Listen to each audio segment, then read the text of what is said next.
Hi, it's Barry Rancho Laporta, and today I'm talking with Vivian Diller, who's a PhD and a psychologist, correct? And she is speaking with the guest this week. Welcome. Hi, nice to be here. Right.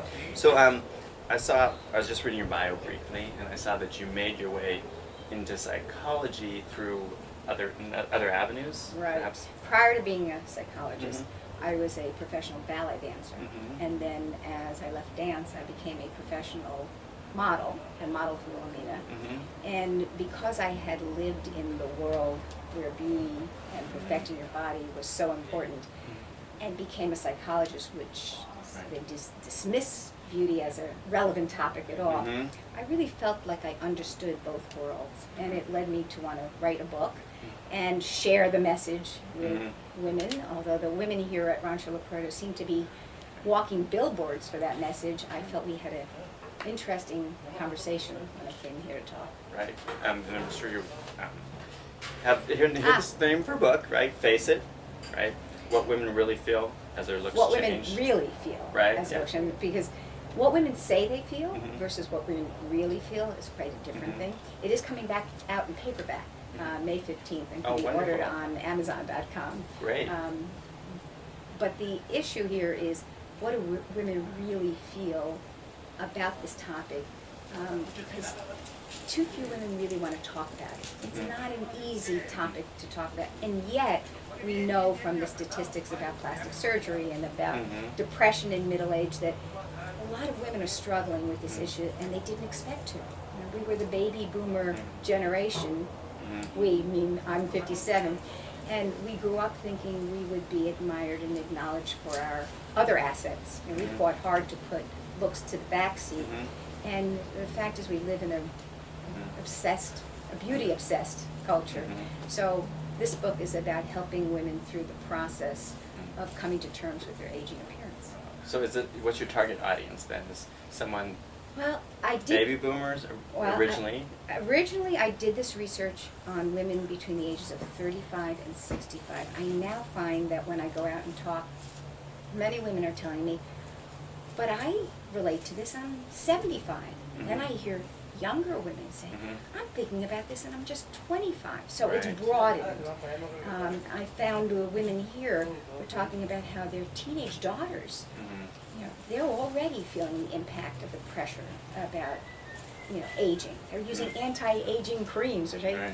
I said in the talk that just the notion of an anti-aging cream is a little insulting to women. It's not to women who are in their 20s and 30s thinking, I don't want to become like those women I see who have done, dramatic things to their faces.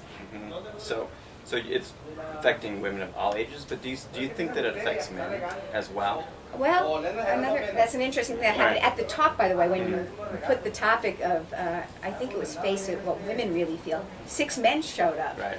And when I asked them, what was their interest, they said, first of all, Mhm. it's beginning to affect us too.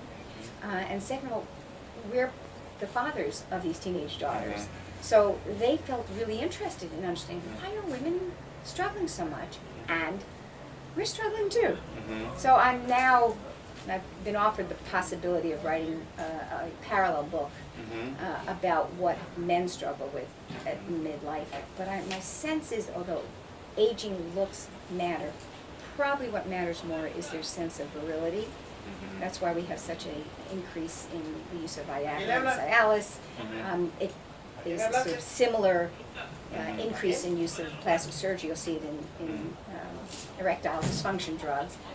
But it's beginning to blend. That men are becoming very sensitive to being aging out of their careers, Mhm. of being dismissed by younger women that they thought that would be interested in them. So it's affecting men as well. Do you find that aging in general is tougher in the United States than some of the other countries? I'd say yes, but they're not far behind. I've spoken on the radio, live radio shows, which is a great opportunity to hear what people think in every country, every continent but Africa.